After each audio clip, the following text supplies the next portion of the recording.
দেখো এই শাড়িটা পরেছি, কেমন লাগছে জানিও।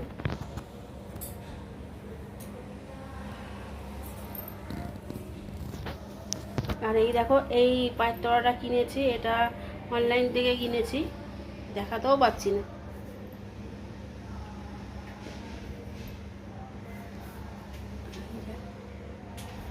তা কেমন লাগছে চলো ওপরে দেখাই তোমাদেরকে, ওরা বই পড়ছে।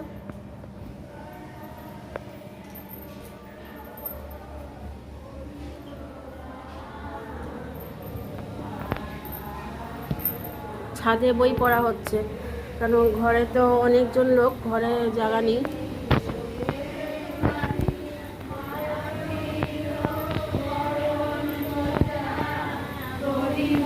এই দেখো বই পড়ছে সবাই।